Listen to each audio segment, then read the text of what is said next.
What's going on, guys? Your boy Amazing. We're back with another video, and in today's video, guys, me going over the underground labyrinth as of the season 11 here, guys. And in this video, we're gonna be going over all the tips and tricks that I learned when going through the labyrinth here, so that you guys are able to clear and clear it in very little effort as well. So with that out of the way, man, let's hop into the video and I'll talk about all the mechanics with, you know, a lot of the stuff in this labyrinth, because it is actually a lot different than our regular labyrinth, guys. So the first thing that you guys definitely want to know about, and as you guys can see here off the rip, is that the first selection of characters here are random. So, you know, hopefully you get some, you know, good character here. Usually it's like, you know, SR and SSR, like early game characters, so you're not really going to get anyone crazy. I picked up Red Slater and I thought he would be a really good pickup because he has a lifesteal skill and he also has the overpower, which can seal debuff attack skills and also even like recovery and buff skills. So I thought that was a pretty good like tech to bring. So as you guys can see here, Slater's gonna you know, kind of go through a lot of these early stages here, and yeah, I mean, he's really good. The next thing that I really wanted to explain to you guys here, and this is it right here, you guys can see the passives, that the passives in this labyrinth, guys, are not skewed to be good at all. I think the best passive you can get out of the bunch are going to be increased damage for a specific type of skill. But other than that, you're only really going to get HP percent buffs, you know, defense percent buffs, like things like that. They don't even give you attack, guys, until I think the final floor. So everything, like every passive along floor 1 and floor 2 are honestly not even worth going for unless they're just in the path of like you going to getting something. And so that's kind of the main thing with this labyrinth that you guys need to know, is that passives are not really as important as they used to be. And the main thing that's really important about this labyrinth is picking the best character that they give you as options, man. And so as you guys saw right there earlier in the clip, I actually did pick champion Meliodas there, and I picked him because he's a backline support with 20% basic stats, and he's obviously going to be really nice whenever we have 2 skills or less. We're going to be able to get that increased basic stats to, you know, support the team a little bit as well. Yeah, and then another thing to mention as well, guys, I actually decided going left, and the main reason was because I saw a lot of ultimate dupe level increases, and the ultimate dupe level increases that you guys get in this labyrinth are actually going to give you 2 dupes per, you know, pickup. So you go from and going on the left direction on this floor 1, you go from 1 out of 6 all the way to 5 out of 6 in like what, the span of like the first floor only. So yeah, no, really nice thing about the labyrinth because of that is that you get to focus a lot more on awakening, enhance, and also your dupe level. I think, you know, your dupe level actually is dependent a lot in this fight, and you guys will see by the very end of the labyrinth as well, it is a really important thing to have, especially when we're getting those really crazy ultimate characters like Mael, you know, ultimate Escanor, and like DK Melly and stuff, if they're available. And yeah, they're obviously going to be really strong the higher the dupe level, so it definitely does carry over when you do get around to the end of the labyrinth. So yeah, guys, I mean, that's pretty much it for the like early preliminary stuff. I'll come back and continue speaking in the video, guys, when we do have something that's important to talk about. But I'll let you guys enjoy this clip here until there's something to mention. So enjoy the rest of the clip here, guys, and we'll be back again when there's something important to mention.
Alright guys, so as I mentioned earlier, this is where we're actually able to get the ultimate move level increase. So you guys can see we go from 1 out of 6 to 3 out of 6, and now from 3 out of 6 to 5 out of 6, because we're not worried about going for passive, locations. We're dodging as many passive options as they're providing us, guys. We're taking whatever else we can get that's going to be boosting our stats, boosting our levels, boosting our, our characters themselves, getting better characters. Like, that's the main important thing about this Labyrinth that I think, is that you gotta focus on the good characters. And so right here, when I do have the character pick option, we get Explosions Roxy, and I saw that I already had Slater, so I was like, okay, maybe we go for like a human variation of this team.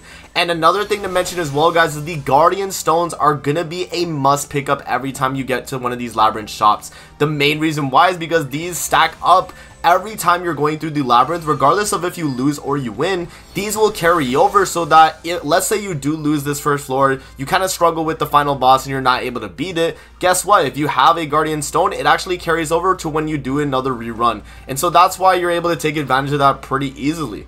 And then another thing as well, guys, that I want to mention is that you want to be going for the left bosses always in this Labyrinth.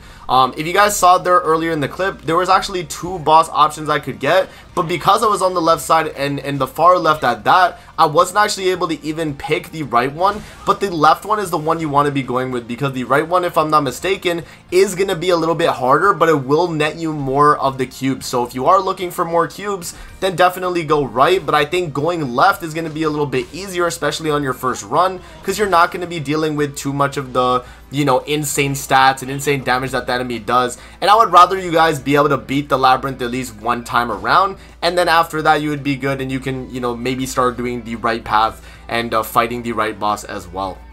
So yeah, I mean, as you guys can see, this is the boss for the first floor as well.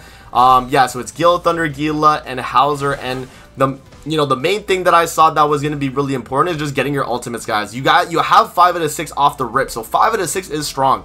You know what I mean? So having just high dupe ultimates, like, because you're going left and you're grabbing those, 2 ultimate move level increases, you're going to get so much damage on your ults that you're pretty much one-banging everyone in these fights. And the main thing that I learned throughout, going through this Labyrinth is that whenever I'm able to push an ultimate to be able to get a kill, it is important and honestly needed for some fights. And you guys will see later in this Labyrinth that we actually had to have pushed ult a few times just so that we're able to win the fight, man. And yeah, obviously getting those ultimate move levels early were really important, and they definitely did help us a ton, man.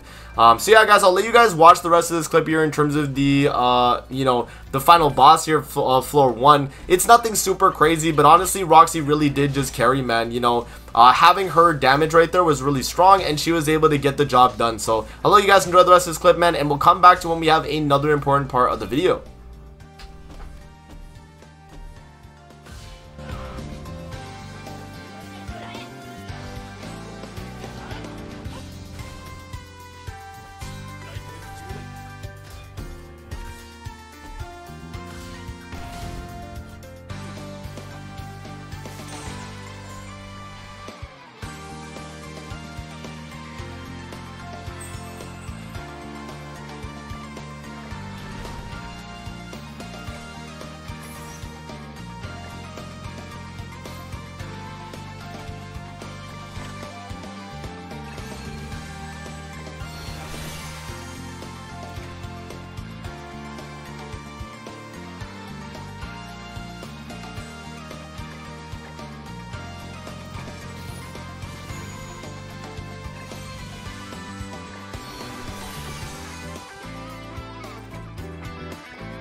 Alright guys, so we just got out the garage fight right there, and as you guys can see, in terms of our passes, again, it's nothing crazy. We're getting defense and we're getting HP buffs, not a really insane, you know, option that we're really given.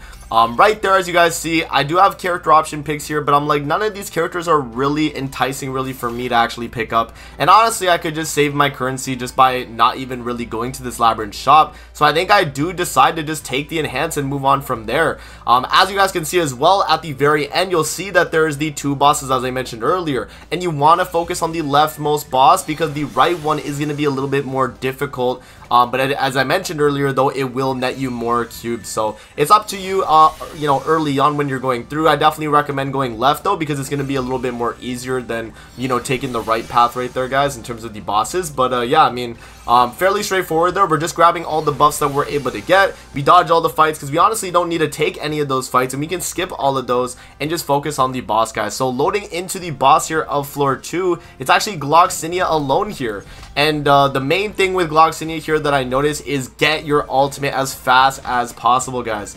In this fight right here, I honestly didn't even rush ultimate, which I definitely should have in hindsight because of the way Gloxinia was. You know, he's dealing a lot of damage. He has attack skill as well. So if you don't have many like debuff attack skills on your characters, then getting ultimate is going to be really, really important. And I think having a character like Sigurd and Slater on my team were really nice because we had that type advantage, and their ultimates are strong. Like Sigurd's is what I think is flood percent, which is really good, and then Slater's is attack seal, so nothing super crazy from him, but definitely Sigurd's ultimate is like super clutch, and having them 6 out of 6 at this point in the Labyrinth makes it so that we're easily able to one-bang these bosses once we start, you know, getting those dupe levels, and as at this point we have 6 out of 6, guys. So that is the Gloxinia fight right there. I mean, really, really straightforward, man, in terms of what it was, you know, capable of. But yeah, guys, I mean, nothing super crazy there. Now, loading into the floor 3 here, this is where we had a few changes in the team and what we had to actually do. Now, I was really contemplating picking up that mono, man, and I was thinking, like, do I drop Slater for mono? Like, I was actually thinking about it because I had Sigurd, obviously, for the debuff that I could apply.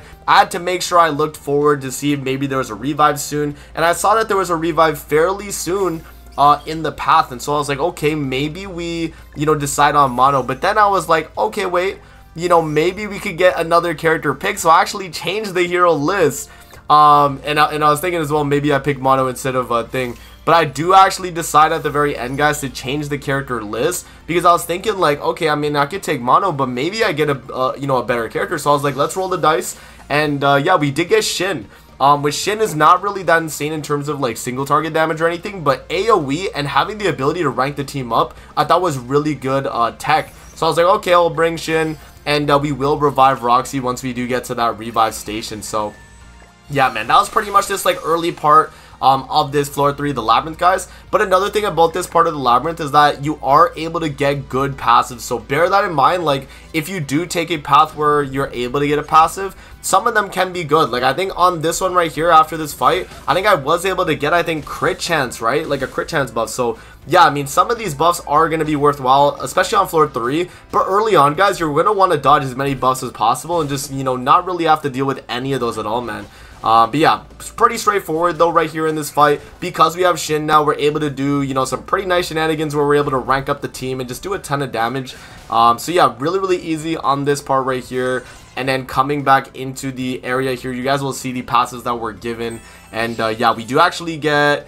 oh no, this one, okay, so this one right here, you can get basic stats. As you guys saw there, Goddess Ally basic stats. I think the next passive that I was talking about is when I give is when I'm offered the crit chance buff. So yeah, I guess I misconstrued that, but yeah, I mean, regardless though, guys, like this floor is where you're able to actually get good passes. So if you decide to maybe take them, then definitely go for it. But yeah, really, really straightforward. Now moving on to this fight right here, guys. This was honestly the final boss in my opinion, man. This guy right here, this guy is annoying, man. So the way this guy works is he is not able to be debuffed. He has an absurd amount of HP, a ton of damage reduction, and right here with this team that I had, it was really, really hard to whittle this guy down, man. And I was honestly struggling. The main thing that I should have done early on was just rush Sigurd ultimate. In this fight though, even if you do rush ultimate, look what it does, right? You get ultimate moves sealed. So regardless of me rushing my ultimate or not, I was still gonna get sealed, and I had to still stall out turns to, you know, to be able to pretty much get the ult off. So yeah, a lot of this fight here, guys, is just kind of me stalling, you know, using as many attack skills as I'm able to get in, to do some, you know, good chip damage as well. But this is on like ×3 speed, guys, on ×3 speed in the game. Like, so I have it ×3 on my video editor and then ×3 in the actual game. So this took a long time. Probably this like was like at least a third of my whole Labyrinth run, just this fight alone, man. It was actually like that long. But yeah, once you do get your ultimate though with your Sigurd or whoever you got, you're gonna be able to take out the boss. I mean, the ultimate does a ton, and then, you know, we're able to move on from there. But yeah, that was probably the final boss though, guys, honestly, man. That really was. But yeah, we obviously go for the Guardian Stone. We get a character pick option here. I'm like, okay, nothing's really looking crazy. I was thinking, you know, maybe Red Zeldris there because of the basic stats, but bear in mind, we had to have at least one commandment character in the front, which I wasn't going to run Zeldris in the front. So I decided otherwise. But yeah, right here was where I got the option. So as you guys see, you know, crit chances available, damage dealt. Yeah, and I was thinking like, okay, that's not bad. I mean, you know, an actual like damage buff. Yeah, again, as I mentioned, this is when I was kind of thinking about Zeldris. Maybe we'll run him. But then I was like, nah, we're not running a commandment. So honestly, we drop him. I also kind of thought of a little bit of Lilia there. Maybe we could run her, but I decided otherwise.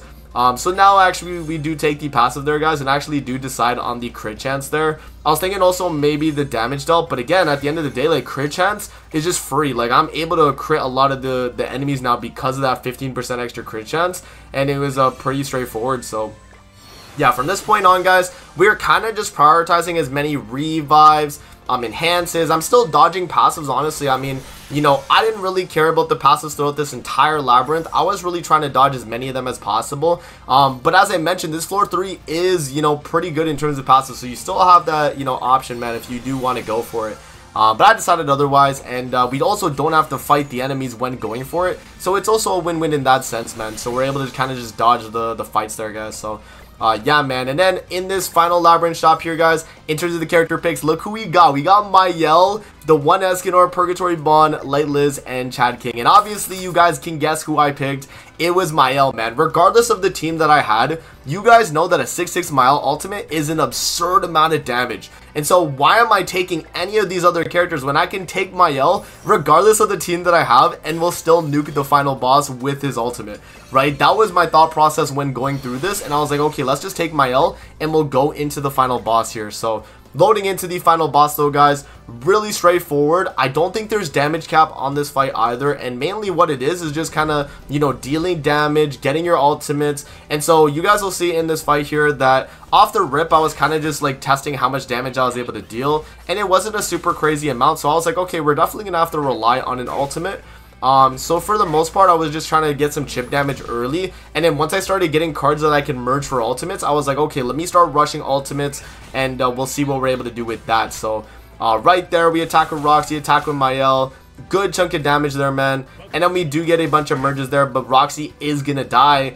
And yeah, right there we are taking a little bit of damage, but Mael and Sigurd are going to be completely fine. And so right here I actually just decide to rush the Sigurd ult. So I do all 3 Sigurd cards, and we, you know, get as much damage as possible on the Cusack right there. And yeah, it does work out really well, guys, where we're able to get him really low. And then obviously my ultimate right there with Sigurd does kill the Cusack, and I rush ultimate with Mael so that we're able to finish off the Chandler.